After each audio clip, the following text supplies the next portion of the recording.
there's any alpha women out there that's looking for a beta male like myself, then that's going to basically take the lead. Welcome to your favorite news network, the Dusty News Network. You know where Negro news comes first, and I'm so excited to be your host today. Breaking news. We all like different things, different foods, different ways of living, different sports teams. We write differently, we talk differently, we have different fingerprints, and nobody is the same. And of course, when it comes to relationships, man, people are different and they have different ways of doing what they do. And this young brother who came on the Kendra G, man, is he different. He came on looking for a young lady. And the first thing that he calls himself was a beta male. What kind of woman are you looking for, sweetheart? I am looking for a woman that's basically going to be down for me. That's basically, I do deem myself as a beta male, which means I can be a leader at times and show up at times. But, if there's any alpha women out there that's looking for a beta male like myself, then, that's going to basically take the lead. That's fine. I know it's probably really crazy what I'm saying right about now. And I'm probably people in the comments will be like, what is this man talking about? But I'm going to live in my truth and I know exactly who I am. So yeah, so the masculine energy is there. It's just like, it's more laid back. It comes out when it comes out when it needs to. All right. Okay. But, it gets more interesting, especially when he talks about what he wants and what he's looking for. Come out. Okay. Should she look a certain way? She could be, basically, yeah. I do love the big girls. You love big girls? Yeah. So you love big girls and you're a beta male. Yeah. Okay. Yeah. So you don't want a woman. You don't want a skinny girl. And if it happens that way, yeah. But that's big girls. I'm perfect. But if she's skinny and know how to, and she knows if she can capture my attention, yeah. But preferably big girl. All right. He wants somebody that is bigger than him. But here's the killer part. This part, not true. Okay, I'm going to bring that up because you mentioned that a couple of times about living in your truth. What does that mean to you, living in your truth? Meaning, I am a person that, well, you know what? When I say I'm a beta male, but I signify that there's more femininity in me than masculinity in me. So pretty much, I guess you can say I'm a soft type of guy. So I do love women, but they bring out the softer side of me. So meaning, I like to be nurtured, pampered, someone that's, that sees me as a good man, but they know that I like my women to be aggressive. Pretty much, know how to. Question, Tyshawn. I always want to be sympathetic with this show because it's an international show, and it takes a lot of courage to come on my show. I mean, I just have to say that. So, already kudos to you for having enough courage to coming on the show and open yourself up to the world. Normally when I hear people say I want to live my truth, that's a coin phrase of living their truth in their sexuality. Yeah, so pretty much. Just out of clarity.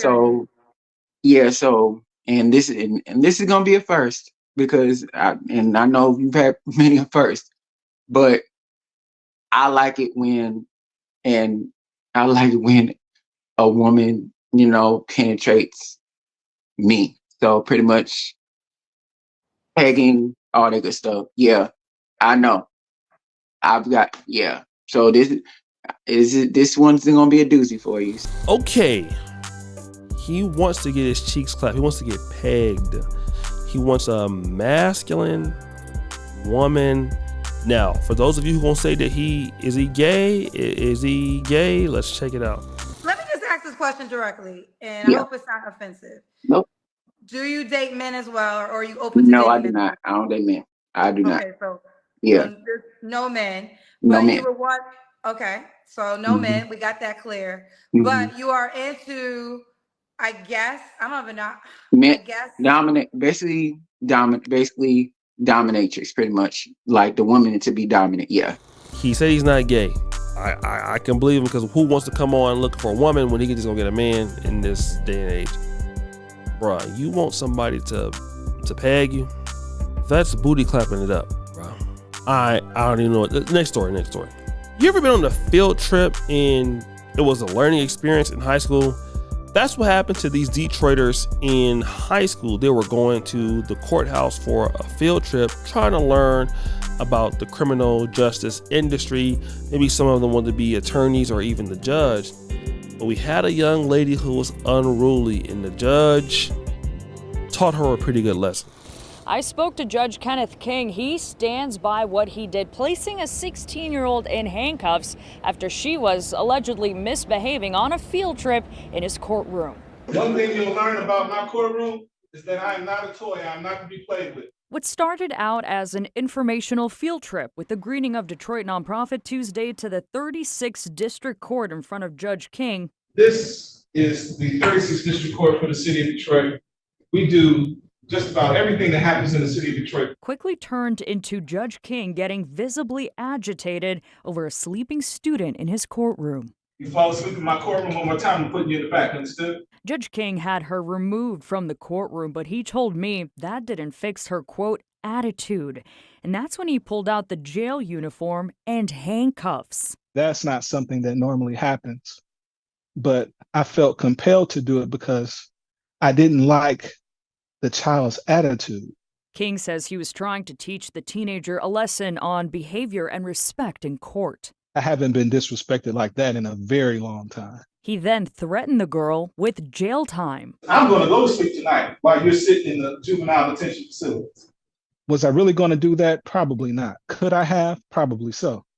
But that's not what I want to do to a kid who's there on a field trip. His methods on teaching the youth now raising questions within the legal community. Larry Dubin, a former attorney with a background in legal ethics and now a law professor, making his concerns heard. Just totally inappropriate.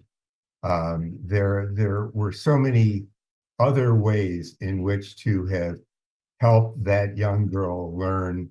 I have never seen anything quite like what I saw that took place in the courtroom. Now, some of them is upset at the judge because, he had to put her into the orange jumpsuit and put the handcuffs on her. But damn it, he taught her ass a lesson. Let me tell you something. My mom had a saying in our household. A child growing up in Sunday school is seldomly found in jail. Okay? That's a little different now. Everybody's so entitled. Let me tell you something about the black youth, and I'm going to be honest with you today. When the black youth do whatever they want to at home and in the community, and when they get out there in the real world, when they got to listen to somebody and don't nobody care about their entitlement, and these kids go to jail or something worse happen to them, then you be asking, well, how did that happen? Because a lot of our people don't have no discipline. It was happening when I was coming up too. You got to mind somebody in this life. You're going to listen to somebody. And the faster that you understand it, the better you be. Because if you go to jail, you still going to listen to somebody. Might as well get it right now. And I love what he's doing for these youth, especially in Detroit. Because, listen, you in the courtroom, the judge is telling you what to do. Don't have no attitude with no judge, young lady. I don't care if it's a young boy or a young man or a young woman. You can't get nowhere in life without learning how to take instructions. You can't ever lead unless you're a follower. So I don't know why we always, anytime somebody wants to put some authority on these kids, some accountability, we always as a community want to start downplaying it and down talking it. Nah, these kids gonna be adults soon, and they'll find out that don't nobody care about that, and that they gotta do what they need to do or else pay the consequences. So guys, there's a brother who is getting married to a beautiful lady, I presume. But there's only one problem. All right, TikTok, tell me if I'm tripping or not. So me and my fiance, we are getting married, right? And to be a part of our wedding, you have to pay $450 for a ticket. And that's for each guest. So we invited friends and family to our wedding. Tell me why everybody that we invited has declined the invitation. We already have spent 100, maybe almost close to $200,000 on the wedding. We have already pre-ordered the cake. We already put down a deposit for the venue. We've already got the wedding dress, everything. We pay for everything for the wedding, DJ, photographer, everything for the wedding. And what I don't understand is that y'all spend 400 more money on stupid stuff, but you can't come out to support your family and your friends at a wedding. Like, tell me if I'm wrong. Tell it, like, is we wrong? We like, let me know. Let me know. Because y'all pay for tickets, Beyonce tickets, $1,000 tickets. Y'all going to go meet Chris Brown for $1,000 something. But when it comes to your friends and your family, you can't. Now, he wants everybody to spend $450. And he's talking about, well, y'all go to see Chris Brown and y'all go and do that. Jigga, you ain't Chris Brown. You ain't even Chris Red. You ain't even Chris Black. You ain't even Chris Purple, bruh. Nobody even know you like that. Like, they feel right to even do that. You want to charge somebody to come to your wedding? Come on, dog. That might not even be true, bro, because that's a dumbass question to ask. Of course nobody paid to come see you. So guys, we have the brother who is a beta male, okay? We got the judge who put the young lady in handcuffs and orange jumpers, or the guy who charged $450 for the wedding. Drum roll, please. This is gonna be a hard one, right? It's the guy who wanted $450 for the wedding. Now, I know y'all wanted me to give it to the dude who wants to get his cheeks clapped. But I mean, him getting his cheeks clapped by a lady, that don't really hurt nobody. That's just his cheeks. But this a dude is trying to get $450 out of all his friends and family. This dude need to be stopped. Bruh, if you spend $100,000 on a wedding, you need to charge somebody for nothing, bruh. You're nobody special. You're a regular dude in the dust like the rest of them. So throw that dust on him. It's over for him. So guys, it's my time. Subscribe to me here on YouTube. Check me out at facebook.com/OshayJackson2. Here for the send me messages. Give me stories over there. We out.